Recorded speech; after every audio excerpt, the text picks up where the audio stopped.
the things I love about Baz Luhrmann's filmography is that every feature film he's made is something that only he could do. He makes maximalist melodrama edited through a blender, with more concern for heart than for history, with a value on beauty, freedom, truth, and love and art, and a belief that a life lived in fear is a life half lived. Also, due to his bohemian ideals, he will never criticize his protagonist, and he will always criticize the rich people. And all of that style and philosophy comes together so hard in this cinematic kamehameha that after watching one of his movies, I can't imagine anybody else making that movie. Like, sure, The Great Gatsby has been done before, but after watching Baz Luhrmann's version, I think, that's it. We're done. We're never getting another version of The Great Gatsby. That was it. In the same sense as, like, watching Peter Jackson's version of The Lord of the Rings. Like, I legitimately think the reason why The Great Gatsby going into the public domain didn't immediately trigger a bunch of mainstream movies is because everyone was like, but he already did it. What are we supposed to do? But this goes even to, like, the beginning of his career. Strictly Ballroom not only fits perfectly into his style and philosophy, but it is an adaptation of his own stage play, Strictly Ballroom. Elvis is larger than life in ways that only Baz Luhrmann can do, and that's the only way to pay tribute to this larger than life performer. And even the least Luhrmann movie, Australia,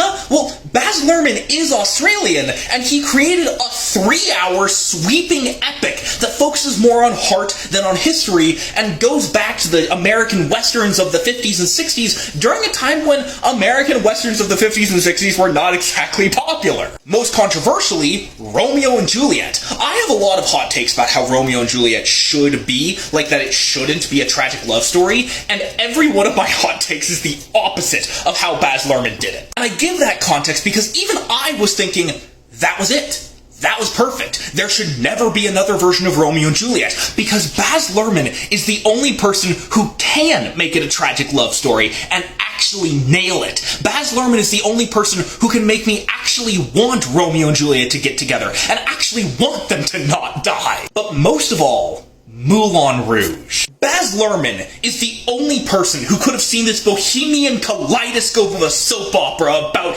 intrigue and murder and heartbreak and death, about a penniless poet falling in love with a dying courtesan, and said, the best way to tell this story is through a 90s jukebox musical. And he nailed it. Now, you might have a very different experience with Baz Luhrmann's movies than I do. Art is subjective, and Baz Luhrmann knows that. But if you like directors with a signature style, you gotta respect that Baz Luhrmann makes movies in ways that only he could. Follow for, I think this was wholesome film talk.